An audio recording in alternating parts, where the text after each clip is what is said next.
Chapter 3. The Core of Ego.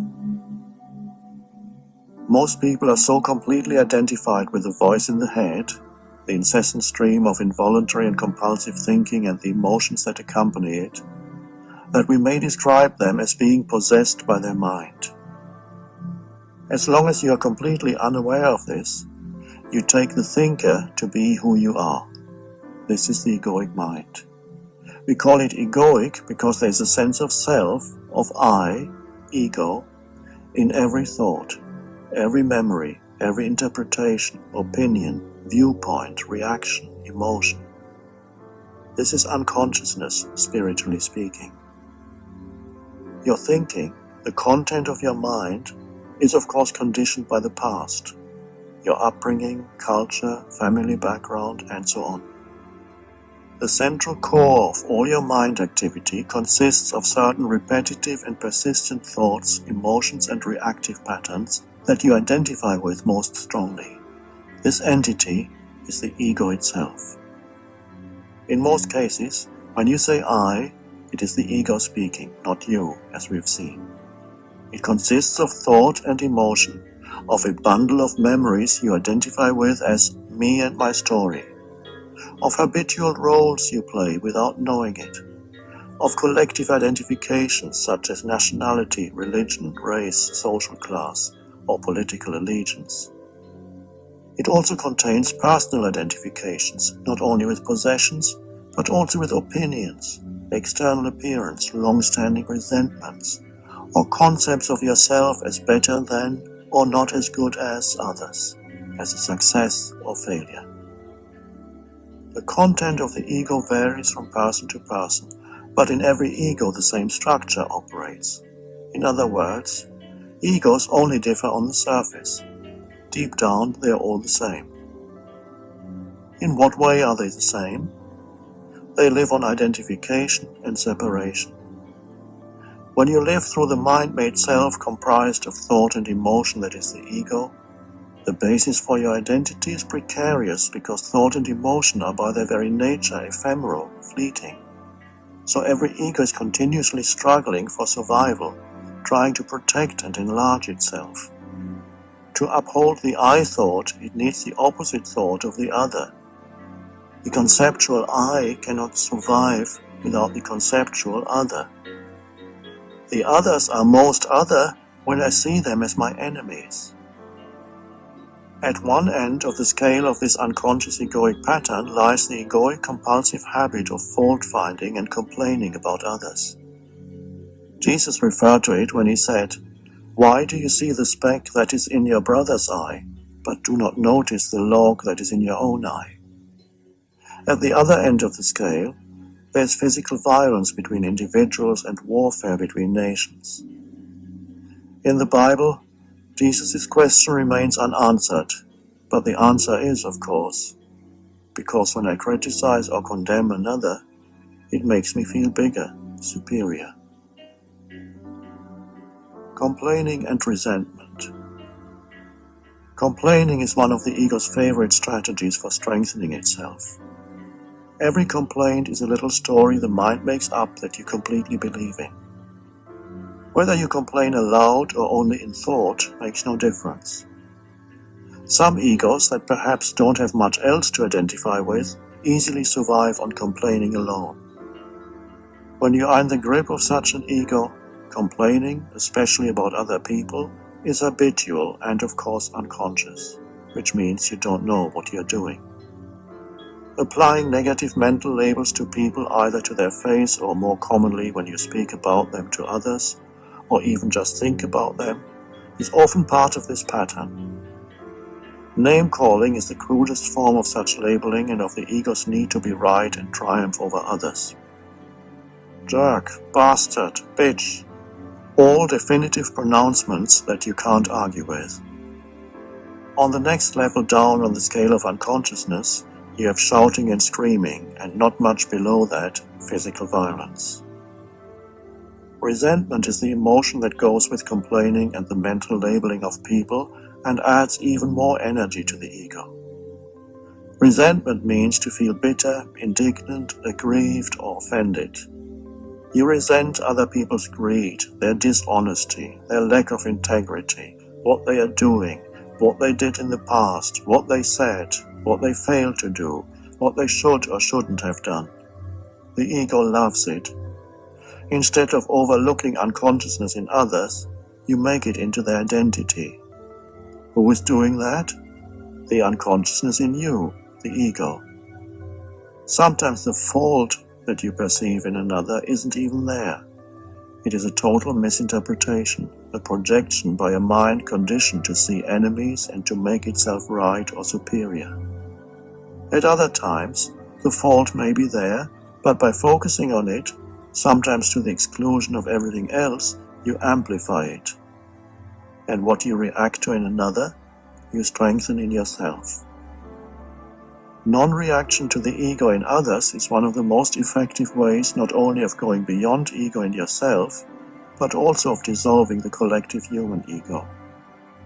But you can only be in a state of non-reaction if you can recognize someone's behavior as coming from the ego, as being an expression of the collective human dysfunction. When you realize it's not personal, there's no longer a compulsion to react as if it were.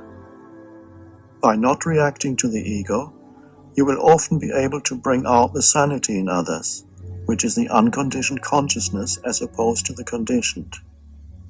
At times, you may have to take practical steps to protect yourself from deeply unconscious people. This you can do without making them into enemies. Your greatest protection, however, is being conscious. Somebody becomes an enemy if you personalize the unconsciousness that is the ego. Non-reaction is not weakness, but strength. Another word for non-reaction is forgiveness. To forgive is to overlook, or rather to look through. You look through the ego to the sanity that is in every human being as his or her essence. The ego loves to complain and feel resentful not only about other people, but also about situations. What you can do to a person, you can also do to a situation. Make it into an enemy. The implication is always, this should not be happening. I don't want to be here. I don't want to be doing this. I'm being treated unfairly. And the ego's greatest enemy of all is, of course, the present moment, which is to say, life itself. Complaining is not to be confused with informing someone of a mistake or deficiency, so that it can be put right. And to refrain from complaining doesn't necessarily mean putting up with bad quality or behavior.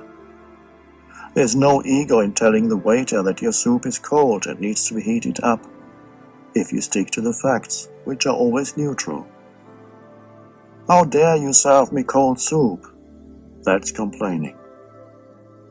There's a me here that loves to feel personally offended by the cold soup and is going to make the most of it. A me that enjoys making someone wrong. The complaining we are talking about is in the service of the ego, not of change. Sometimes it becomes obvious that the ego doesn't really want change, so that it can go on complaining. See if you can catch, that is to say notice, the voice in the head, perhaps in the very moment it complains about something, and recognize it for what it is, the voice of the ego. No more than a conditioned mind pattern, a thought. Whenever you notice that voice, you will also realize that you are not the voice, but the one who is aware of it. In fact, you are the awareness that is aware of the voice. In the background, there's the awareness. In the foreground, there's the voice, the thinker. In this way, you're becoming free of the ego, free of the unobserved mind. The moment you become aware of the ego in you, it is strictly speaking no longer the ego, but just an old conditioned mind pattern. Ego implies unawareness. Awareness and ego cannot coexist. The old mind pattern or mental habit may still survive and reoccur for a while because it has the momentum of thousands of years of collective human unconsciousness behind it. But every time it is recognized, it is weakened. Reactivity and grievances. Whereas resentment is often the emotion that goes with complaining, it may also be accompanied by a stronger emotion such as anger or some other form of upset. In this way, it becomes more highly charged energetically. Complaining then turns into reactivity, another of the ego's ways of strengthening itself. There are many people who are always waiting for the next thing to react against, to feel annoyed or disturbed about, and it never takes long before they find it. "This is an outrage," they say. "How dare you? I resent this." They are addicted to upset and anger as others are to a drug. Through reacting against this or that, they assert and strengthen their feeling of self. A long-standing resentment is called a grievance. To carry a grievance is to be in a permanent state of against, and that is why grievances constitute a significant part of many people's ego. Collective grievances can survive for centuries in the psyche of a nation or tribe and fuel a never-ending cycle of violence. A grievance is a strong negative emotion connected to an event in the sometimes distant past that is being kept alive by compulsive thinking, by retelling the story in the head or out loud of what someone did to me or what someone did to us. A grievance will also contaminate other areas of your life. For example, while you think about and feel your grievance, its negative emotional energy can distort your perception of an event that is happening in the present, or influence the way in which you speak or behave towards someone in the present. One strong grievance is enough to contaminate large areas of your life and keep you in the grip of the ego. It requires honesty to see whether you still harbor grievances, whether there is someone in your life you have not completely forgiven, an enemy. If you do, become aware of the grievance both on the level of thought as well as emotion. That is to say, be aware of the thoughts that keep it alive, and feel the emotion that is the body's response to those thoughts. Don't try to let go of the grievance. Trying to let go, to forgive, does not work. Forgiveness happens naturally when you see that it has no purpose other than to strengthen a false sense of self, to keep the ego in place. The seeing is freeing. Jesus' teaching to forgive your enemies is essentially about the undoing of one of the main egoic structures in the human mind.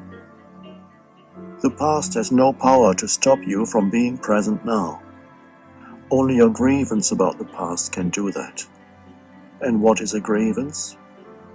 The baggage of old thought and emotion.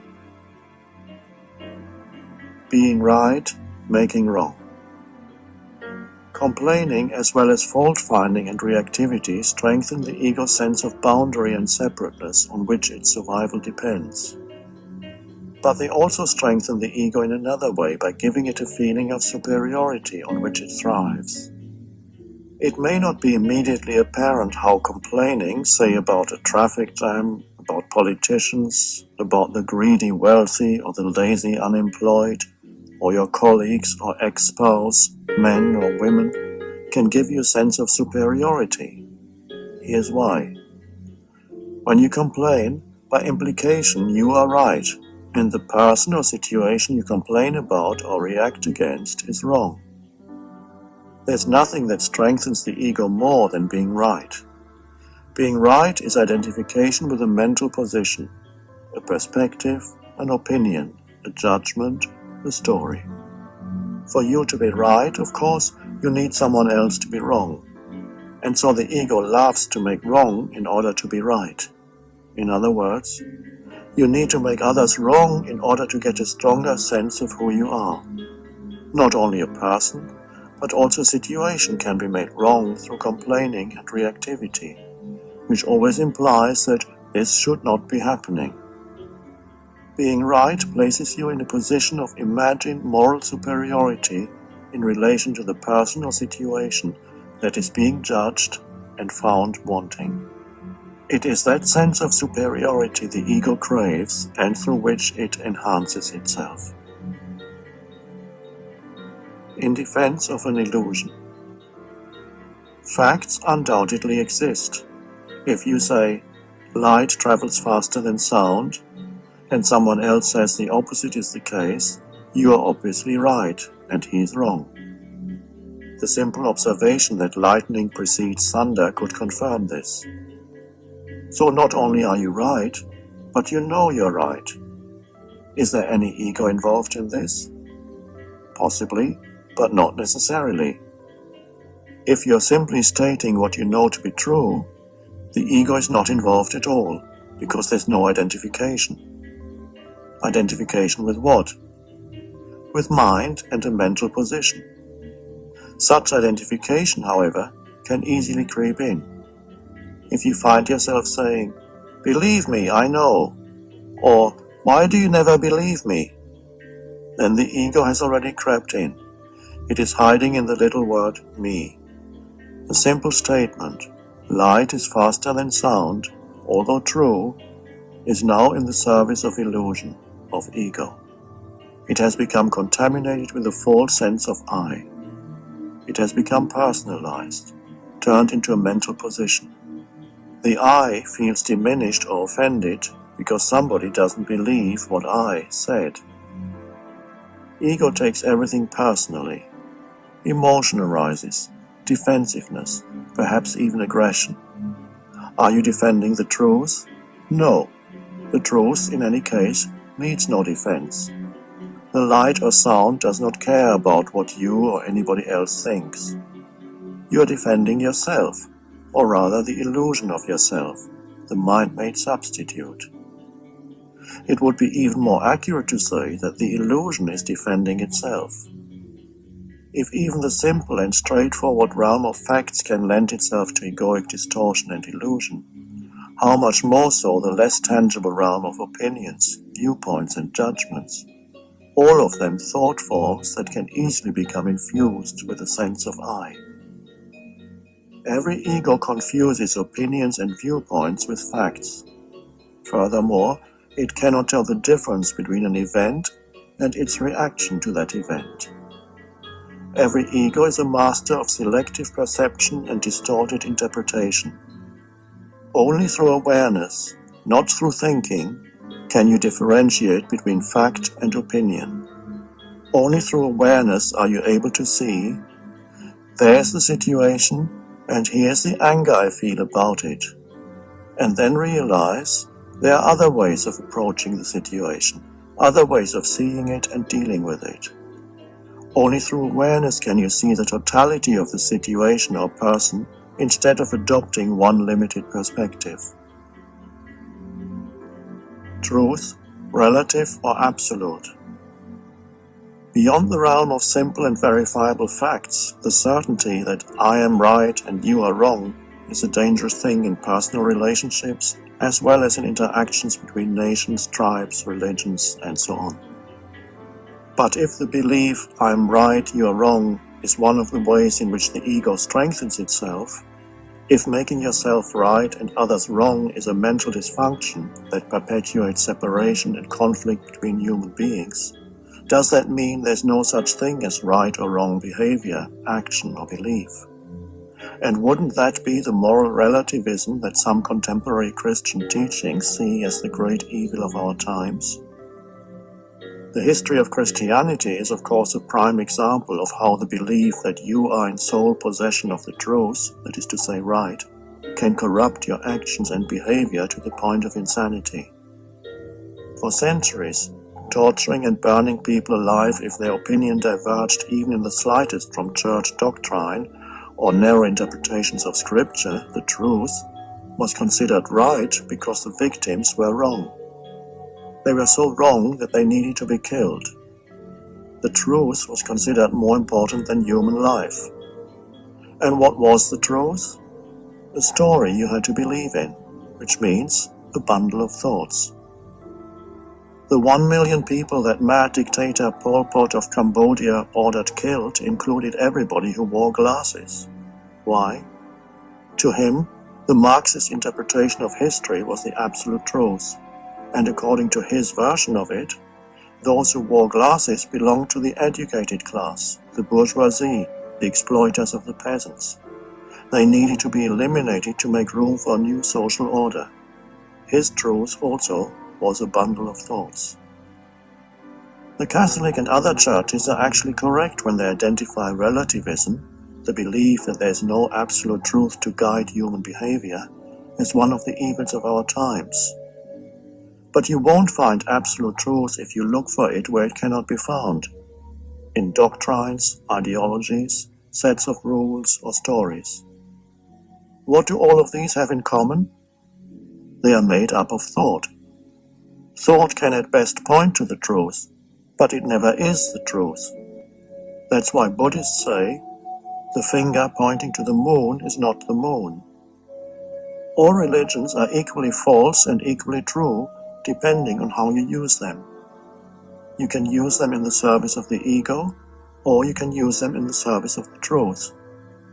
If you believe only your religion is the truth, you are using it in the service of the ego. Used in such a way, religion becomes ideology and creates an illusory sense of superiority, as well as division and conflict between people. In the service of the truth, religious teachings represent signposts or maps left behind by awakened humans to assist you in spiritual awakening, that is to say, in becoming free of identification with form. There's only one absolute truth, and all other truths emanate from it. When you find that truth, your actions will be in alignment with it. Human action can reflect the truth, or it can reflect illusion. Can the truth be put into words? Yes, but the words are, of course, not it. They only point to it. The truth is inseparable from who you are. Yes, you are the truth. If you look for it elsewhere, you will be deceived every time. The very being that you are is truth. Jesus tried to convey that when he said, I am the way and the truth and the life. These words uttered by Jesus are one of the most powerful and direct pointers to the truth, if understood correctly. If misinterpreted, however, they become a great obstacle. Jesus speaks of the innermost I am, the essence identity of every man and woman, every life form in fact. He speaks of the life that you are. Some Christian mystics have called it the Christ within. Buddhists call it your Buddha nature. For Hindus, it is Atman, the indwelling God. When you are in touch with that dimension within yourself, and being in touch with it is your natural state, not some miraculous achievement, all your actions and relationships will reflect the oneness with all life that you sense deep within. This is love. Laws, commandments, rules, and regulations are necessary for those who are cut off from who they are, the truth within. They prevent the worst excesses of the ego, and often they don't even do that. Love and do what you will, said St. Augustine. Words cannot get much closer to the truth than that. The ego is not personal. On a collective level, the mindset, we are right and they are wrong, is particularly deeply entrenched in those parts of the world where conflict between two nations, races, tribes, religions, or ideologies is long-standing, extreme, and endemic. Both sides of the conflict are equally identified with their own perspective, their own story, that is to say, identified with thought. Both are equally incapable of seeing that another perspective, another story, may exist and also be valid. Israeli writer Halevi speaks of the possibility of accommodating a competing narrative, but in many parts of the world, people are not yet able or willing to do that. Both sides believe themselves to be in possession of the truth. Both regard themselves as victims and the other as evil.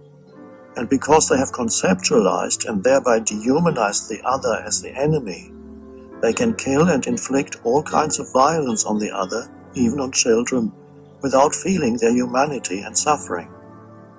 They become trapped in an insane spiral of perpetration and retribution, action and reaction. Here it becomes obvious that the human ego in its collective aspect as us against them is even more insane than the me, the individual ego, although the mechanism is the same. By far the greater part of violence that humans have inflicted on each other is not the work of criminals or the mentally deranged, but of normal, respectable citizens in the service of the collective ego. One can go so far as to say that on this planet, normal equals insane. What is it that lies at the root of this insanity? Complete identification with thought and emotion, that is to say, ego. Greed, selfishness, exploitation, cruelty, and violence are still all pervasive on this planet. When you don't recognize them as individual and collective manifestations of an underlying dysfunction or mental illness, you fall into the error of personalizing them. You construct a conceptual identity for an individual or group, and you say, "This is who he is. This is who they are." When you confuse the ego that you perceive in others with their identity, it is the work of your own ego that uses this misperception to strengthen itself through being right and therefore superior, and through reacting with condemnation, indignation, and often anger against the perceived enemy. All this is enormously satisfying to the ego. It strengthens the sense of separation between yourself and the other, whose otherness has become magnified to such an extent that you can no longer feel your common humanity, nor the rootedness in the one life that you share with each human being, your common divinity. The particular egoic patterns that you react to most strongly in others and misperceive as their identity tend to be the same patterns that are also in you, but that you are unable or unwilling to detect within yourself. In that sense, you have much to learn from your enemies. What is it in them that you find most upsetting, most disturbing? Their selfishness, their greed, their need for power and control, their insincerity, dishonesty, propensity to violence, or whatever it may be? Anything that you resent and strongly react to in another is also in you. But it is no more than a form of ego, and as such, it is completely impersonal. It has nothing to do with who that person is, nor has it anything to do with who you are. Only if you mistake it for who you are, can observing it within you be threatening to your sense of self. War is a mindset. In certain cases, you may need to protect yourself or someone else from being harmed by another. But beware of making it your mission to eradicate evil, as you are likely to turn into the very thing you are fighting against. Fighting unconsciousness will draw you into unconsciousness yourself. Unconsciousness, dysfunctional egoic behavior, can never be defeated by attacking it. Even if you defeat your opponent, the unconsciousness will simply have moved into you, or the opponent reappears in a new disguise. Whatever you fight, you strengthen, and what you resist, persists. These days you frequently hear the expression, "the war against this or that." And whenever I hear it, I know that it is condemned to failure. There's the war against drugs, the war against crime, the war against terrorism, the war against cancer, the war against poverty, and so on. For example, despite the war against crime and drugs, there has been a dramatic increase in crime and drug-related offenses in the past 25 years. The prison population of the United States has gone up from just under 300,000 in 1980 to a staggering 2.1 million in 2004. The war against disease has given us, amongst other things, antibiotics. At first, they were spectacularly successful, seemingly enabling us to win the war against infectious diseases. Now, many experts agree that the widespread and indiscriminate use of antibiotics has created a time bomb, and that antibiotic-resistant strains of bacteria, so-called superbugs, will in all likelihood bring about a re-emergence of those diseases and possibly epidemics. According to the Journal of the American Medical Association, medical treatment is the third leading cause of death after heart disease and cancer in the United States. Homeopathy and Chinese medicine are two examples of possible alternative approaches to disease that do not treat the illness as an enemy and therefore do not create new diseases. War is a mindset, and all action that comes out of such a mindset will either strengthen the enemy, the perceived evil, or, if the war is won, will create a new enemy, a new evil, equal to and often worse than the one that was defeated. There is a deep interrelatedness between your state of consciousness and external reality. When you are in the grip of a mindset such as war, your perceptions become extremely selective as well as distorted. In other words, you will see only what you want to see and then misinterpret it. You can imagine what kind of action comes out of such a delusional system. Or, instead of imagining it, watch the news on TV tonight. Recognize the ego for what it is, a collective dysfunction, the insanity of the human mind. When you recognize it for what it is, you no longer misperceive it as somebody's identity. Once you see the ego for what it is, it becomes much easier to remain non-reactive towards it. You don't take it personally anymore. There's no complaining, blaming, accusing, or making wrong. Nobody is wrong. It is the ego in someone, that's all. Compassion arises when you recognize that all are suffering from the same sickness of the mind, some more acutely than others. You do not fuel the drama anymore that is part of all egoic relationships. What is its fuel? Reactivity. The ego thrives on it. Do you want peace or drama? You want peace. There's no one who does not want peace. Yet there's something else in you that wants the drama, wants the conflict. You may not be able to feel it at this moment. You may have to wait for a situation or even just a thought that triggers a reaction in you. Someone accusing you of this or that, not acknowledging you, encroaching on your territory, questioning the way you do things, an argument about money. Can you then feel the enormous surge of force moving through you, the fear, perhaps being masked by anger or hostility? Can you hear your own voice becoming harsh or shrill, or louder and a few octaves lower? Can you be aware of your mind racing to defend its position, justify, attack, blame? In other words, can you awaken at that moment of unconsciousness? Can you feel that there's something in you that is at war, something that feels threatened and wants to survive at all cost, that needs the drama in order to assert its identity as the victorious character within that theatrical production? Can you feel there's something in you that would rather be right than at peace? Beyond ego, your true identity. When the ego is at war, know that it is no more than an illusion that is fighting to survive. That illusion thinks it is you. It is not easy at first to be there as the witnessing presence, especially when the ego is in survival mode or some emotional pattern from the past has become activated.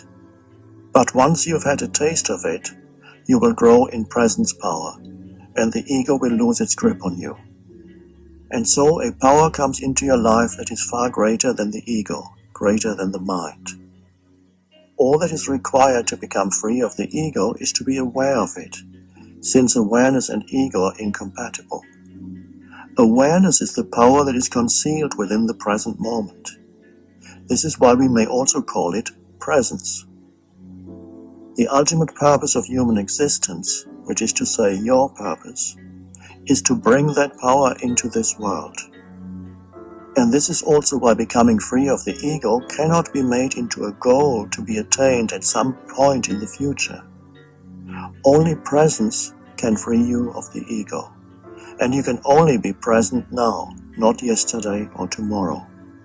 Only presence can undo the past in you and thus transform your state of consciousness. What is spiritual realization? The belief that you are spirit? No, that's a thought. A little closer to the truth than the thought that believes you are who your birth certificate says you are, but still a thought. Spiritual realization is to see clearly that what I perceive, experience, think or feel is ultimately not who I am, that I cannot find myself in all those things that continuously pass away. The Buddha was probably the first human being to see this clearly, and so anatta, no self, became one of the central points of his teaching. And when Jesus said, "Deny thyself," what he meant was, negate and thus undo the illusion of self. If the self, the ego, were truly who I am, it would be absurd to deny it. What remains is the light of consciousness in which perceptions, experiences, thoughts and feelings come and go. That is being. That is the deeper, true I. When I know myself as that, whatever happens in my life is no longer of absolute, but only of relative importance. I honor it, but it loses its absolute seriousness, its heaviness. The only thing that ultimately matters is this: can I sense my essential beingness, the I am, in the background of my life at all times? To be more accurate, can I sense the I am that I am at this moment? Can I sense my essential identity as consciousness itself? Or am I losing myself in what happens, losing myself in the mind, in the world? All structures are unstable. Whatever form it takes, the unconscious drive behind ego is to strengthen the image of who I think I am, the phantom self that came into existence when thought, a great blessing as well as a great curse, began to take over and obscured the simple yet profound joy of connectedness with being, the source, God. Whatever behavior the ego manifests, the hidden motivating force is always the same: the need to stand out, be special, be in control, the need for power, for attention, for more, and of course, the need to feel a sense of separation, that is to say, the need for opposition, enemies. The ego always wants something from other people or situations. There's always a hidden agenda, always a sense of not enough yet, of insufficiency and lack that needs to be filled. It uses people and situations to get what it wants, and even when it succeeds, it is never satisfied for long. Often it is thwarted in its aims, and for the most part, the gap between I want and what is becomes a constant source of upset and anguish. The famous and now classic pop song, "I Can't Get No Satisfaction," is the song of the ego.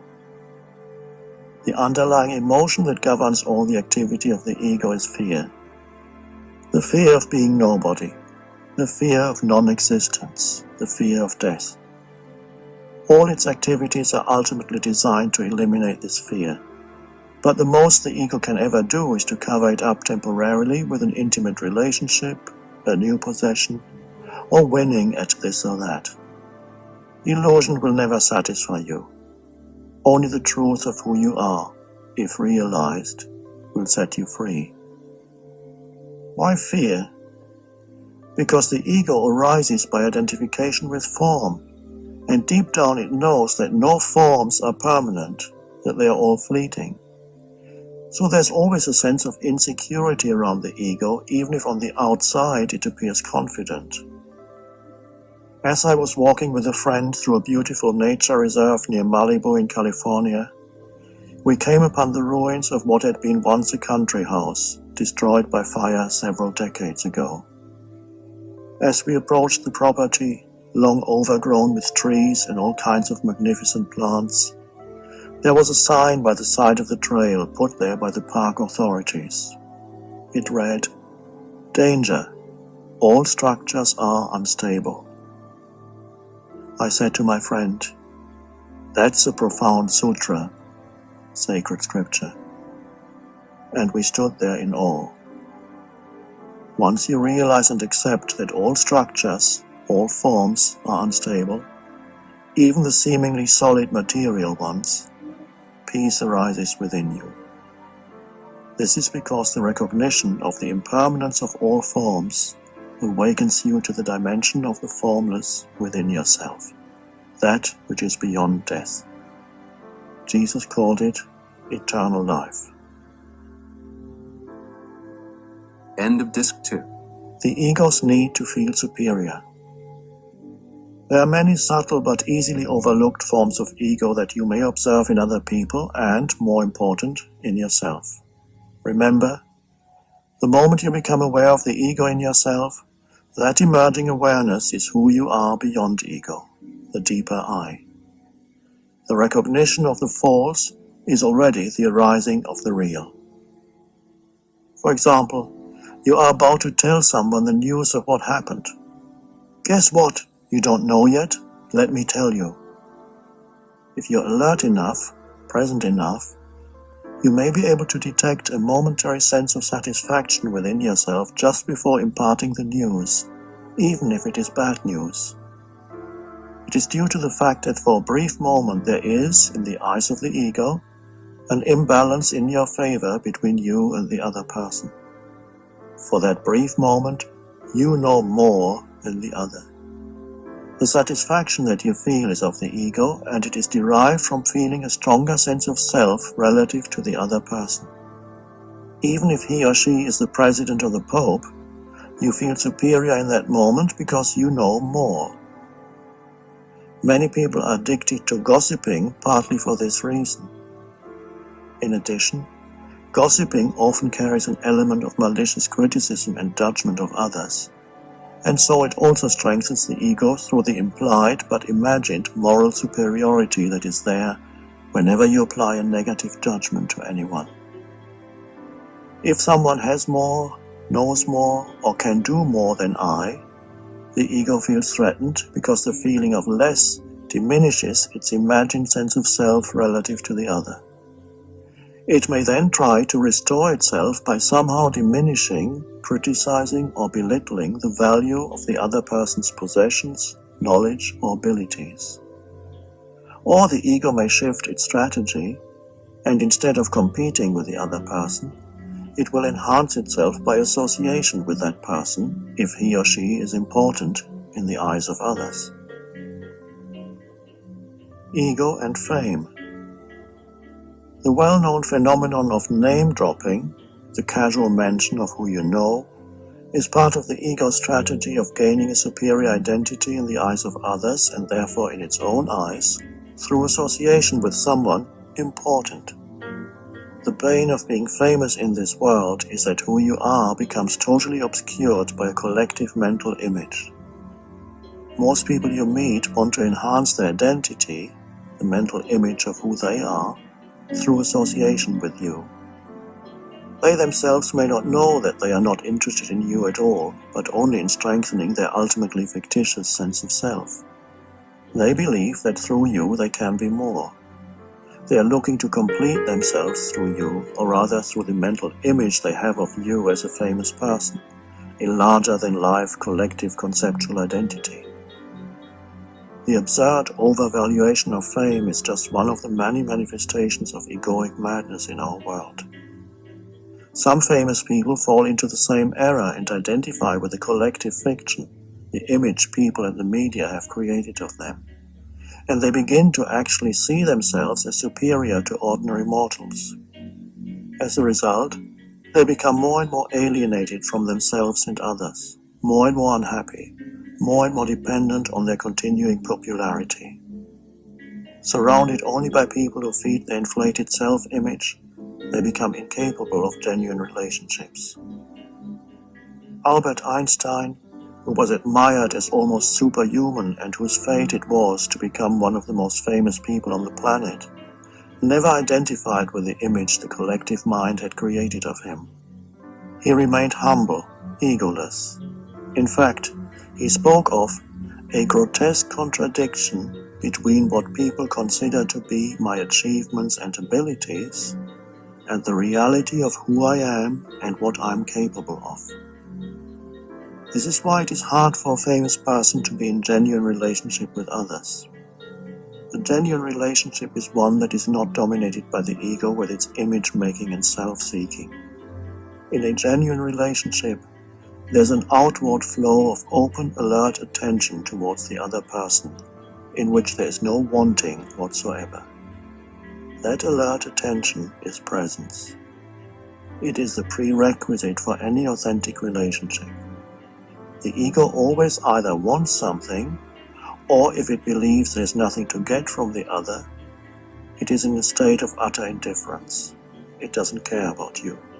And so, the three predominant states of egoic relationships are wanting, thwarted wanting, anger, resentment, blaming, complaining, and indifference.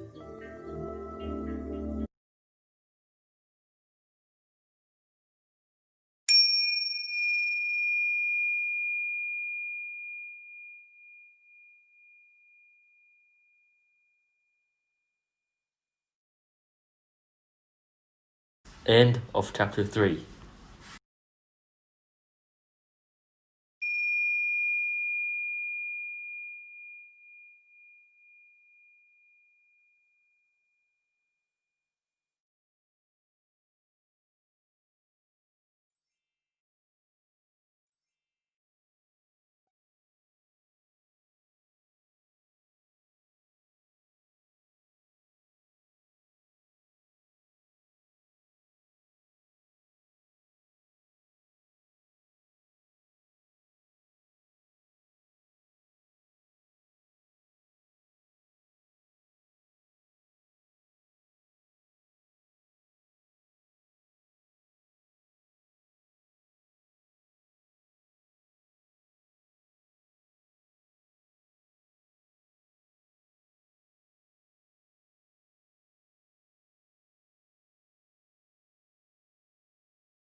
End of chapter 2.